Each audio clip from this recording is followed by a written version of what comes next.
we're talking about 13 ways, right, to elevate your employer brand. And the great thing about these ideas is that you can literally start today. So I'll just hop right in and share with you. I'm actually going to pause this video because I want to tell you a story about when I was giving this presentation in Serbia last month. I had a video because, as Rachel just said, kind of video content is king. And I had a whole plan on how I was going to start the presentation. And, it had one intro and one area of focus around budget. And then I was going to lead into all of these free kind of sources of inspiration and ideas. And I found out right before the first person got on stage, and I was second, that the videos were not working. Because they didn't, accept the format that I had submitted the slides in.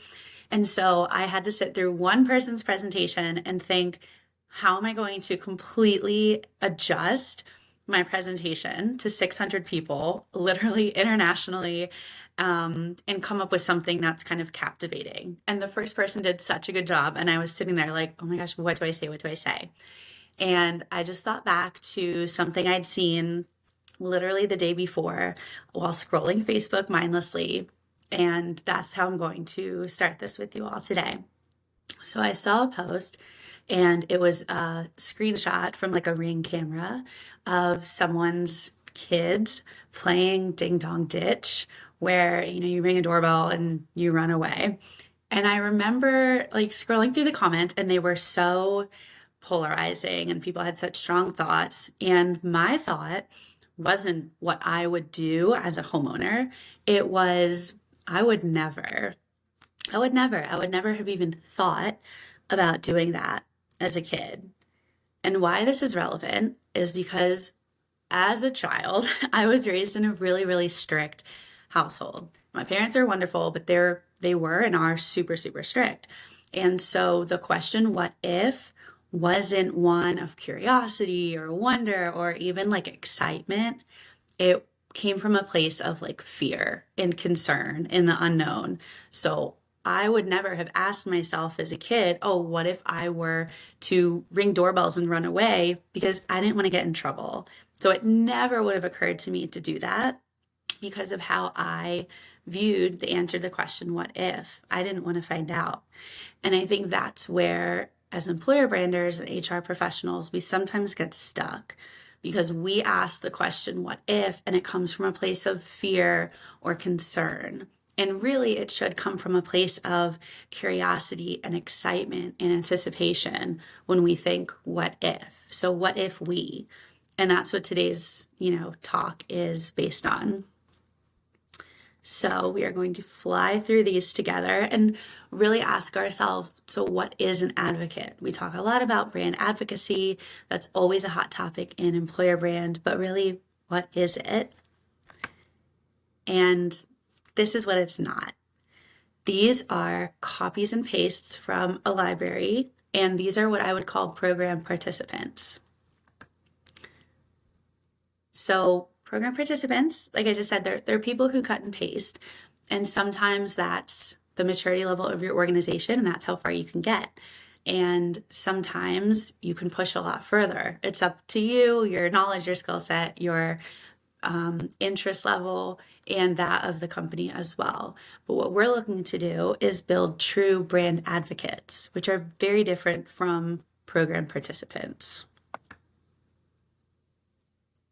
So 23% per a Gallup global poll a few months ago report being engaged at work. And that's a huge issue as we look at how do we engage candidates, how do we engage employees, and how do we create those true brand advocates.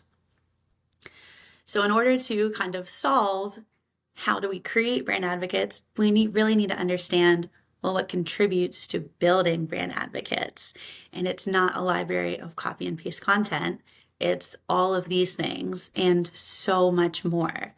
Values, work environment, communication styles, meeting culture. It's all those little things that make up your day-to-day that really affect whether people will advocate for working at your company. So we're going to fly through a bunch of examples. Like Rachel said, feel free to put any comments in the chat, And hopefully these inspire you like they inspired me. So the first is from a company called Plain, and their career site is fantastic because they keep it very simple. There's a ton of white space, and they answer questions like, what's your goal with Plain? What are you happy about?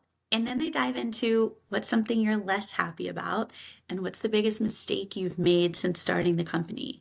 So these founders are not only sharing, the good, hey, we've done this and we won this award and we're doing this work, but they're proactively sharing, yeah, we've made mistakes and here's how we've pivoted. And further down their site, it lists why you should and shouldn't join. So they are hyper specific about knowing what kind of person with what traits and personality traits and skill sets will thrive at Plain and who might be happier elsewhere. So I think that is such a huge opportunity because a lot of us play it really safe on our career site, and this is an opportunity to get specific. 2 is behind the scenes. So Duolingo does a great job, and I was on a call the other day with their talent brand leader, and she said, yeah, we really just kind of make things up, and we're very open to trying new things because if it's terrible, we'll just delete it. And I think that kind of what if is something that we can all take as well. So just trying things. So they're here sharing a post from an employee talking about what product managers do all day at Duolingo in a specific project. And then the brand shared it and then asks a question to product managers to get them engaged. So it's really simple, but it's really effective. Going on to behind the scenes, these are screen grabs from an employee at Sherwin-Williams from about 4 years ago and an employee at Waffle House. Hopefully you all are familiar with Waffle House. And these employees were both fired due to their activity on social media. They had really engaging video content, and their companies got a ton of backlash for not understanding that they were getting a ton of free publicity. And they were really popular videos and engaging, and they fired these employees. So it's really time that companies and we as the employer branders at companies and HR professionals stand up for the positive impact that these employees are having versus being scared and firing them. 3 is candidate packs, and I find these a little bit more popular in Europe than the States for some reason, but maybe that's because I'm at a huge company. And this is a great example from Lego. So they use the word adventure. You're looking up, it's outside, it's a tree, it's big, it's bold. And then they have enter in the bottom right corner. So they're really showing and telling the sense of adventure, and it gets you excited as a candidate. Especially if you're interviewing at other places without candidate packs, it's that differentiator that really sets this company apart and makes you want to work there.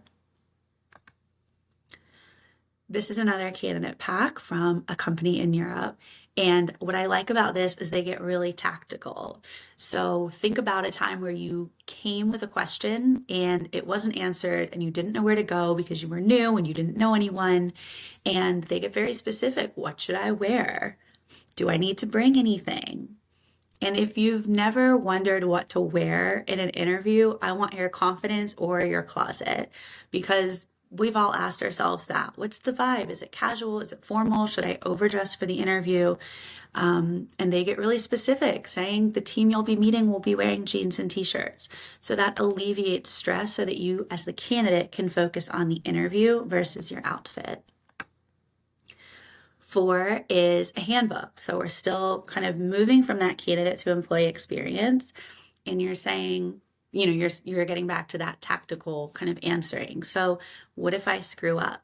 Valve is a fascinating company with no hierarchy. So there's not a single manager, there's no VP. Every single person is kind of equal at Valve, and you structure your own days, and they've been really successful with that layout. So the question would arise, especially for, type A people like myself, well, what if I mess up? No one's there to tell you as your manager that you've messed up. So what does that look like? What does a mistake look like? And they even go so far as to say even expensive mistakes or ones which result in a very public failure are genuinely looked at as opportunities to learn. So they have your back and they make it clear that even if it's public, even if it's expensive, they look at your mistakes as a learning opportunity. And for me, going into a company that's so upfront and intentional about how they support you is a really big differentiator. Here's another handbook from HubSpot. And what I love about this is it calls out it's part who we are and part who we aspire to be. So they're really taking ownership of, yeah, this is who we are and here's where we're going. So come on this journey with us. And if we're not there yet, we'll call it out. So that level of transparency is huge. 5, this is one that I was just talking with someone about the other week, and they said, I haven't heard of README, and it's a term that I only recently learned. So call it a user manual, call it a README, call it an onboarding guide, call it whatever you would like. But this is a great opportunity to get to know employees when they first onboard. So we've probably all had, coworkers or managers who have habits that, we would prefer they didn't, or communication styles that don't quite align with what we prefer. And what I love about this is it's proactive. So you can avoid down the road saying, oh my gosh, it really bothers me when you do XYZ, because you've set the expectation, here's how I like to communicate, here are my best times of day when I'm most productive, etc. And these are obviously super customizable to whatever you prefer. And I'm going to pause here because these 13 ideas are great. But what I anticipate people thinking as they're listening to this is, I don't control our career site, or I don't manage our social media. We have a team who does that. Or I can't just create a candidate pack, that would never get buy-in.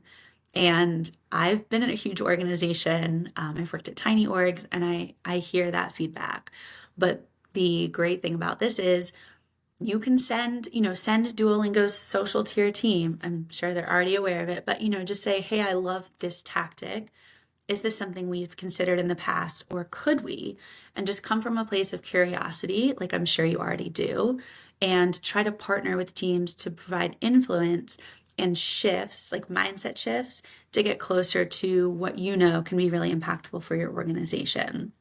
As well, things like READMEs or user manuals are 100% things that you can control, because you don't have to have an enterprise-wide adoption. You can just start doing that for your team, and it's very likely that word of mouth will spread and other people will start adopting it for their teams as well. Number 6 is meeting culture. So this is an ode to a team at Microsoft who has a rubber chicken called Ralph.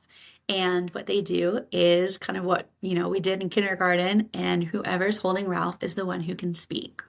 And what I love about this is it's just fun. It's kind of a throwback, and it really shakes your day up when you're going from meeting to meeting, and then you have a meeting with Ralph. It's just something little, something different.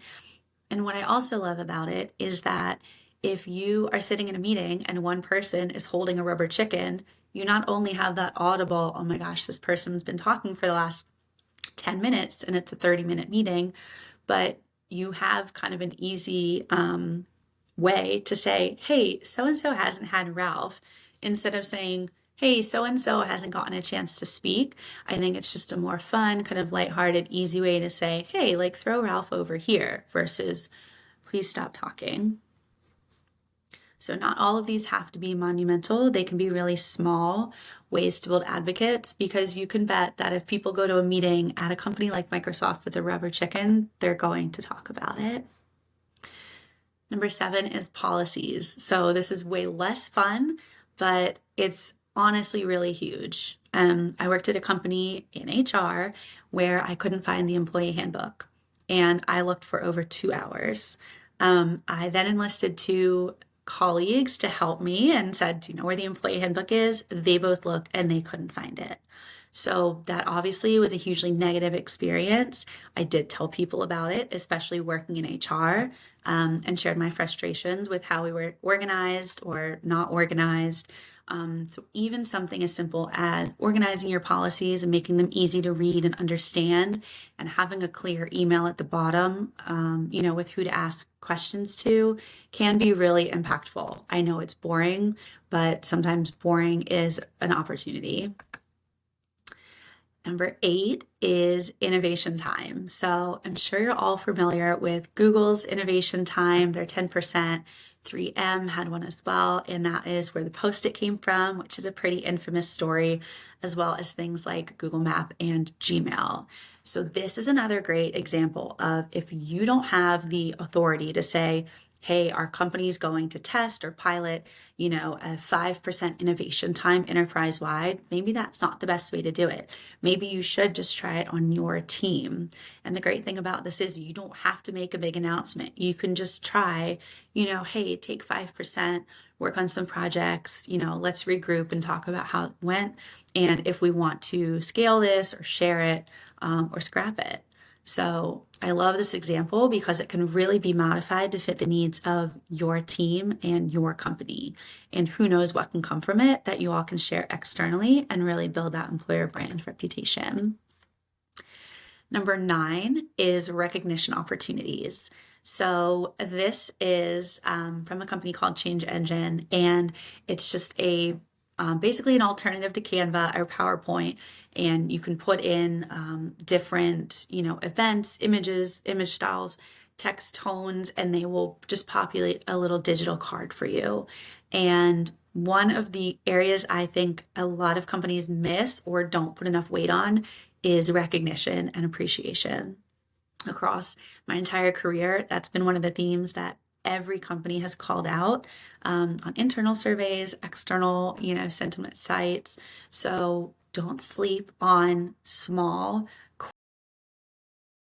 easy ways to recognize people, and just say, hey, if you're not a graphic designer or you don't want to take the time, send an email, or here's an easy way to create, a pretty e-card to thank someone.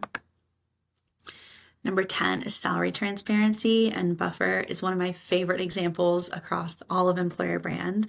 I highly recommend you take a look when you have time. So they have an entire blog post and an updated post when they change their policies on how they decide salaries. So not only on how they decide salaries, but every single person's salary. So if you really, really want, you can go see how much the CEO of Buffer makes. You can go see how much anyone makes, and you can read about how they get to those determinations and what, the differences between levels. So what I love about this is not only are they transparent and you don't have to guess on a call with a recruiter what the salary range would be, but if their salaries are this transparent, you can expect the work to be that transparent too, which is something I love. So as a candidate, this is an opt-in or opt-out. Do you want people to be able to see your salaries? Do you want people to be able to know what you're working on at all times? Because that's the kind of vibe that this company gives off. Some people are a hard yes, and some people are a hard no. And that's what we're all aiming for in employer brand. Number 11 is surprise and delight. And this is a fantastic example from Tesco across the pond, who, when England was in the finals a couple months ago, put out this kind of announcement on social. It said, every fan helps. And instead of thanking their customers, which is what 90, I think, +% of brands would do, they thanked their employees and just said, you guys are awesome. You work so hard every day, and we're closing our stores across the country so that you can be wherever you want to, be with friends and family to cheer on England as they hopefully win the finals. Thank you for all of your hard work.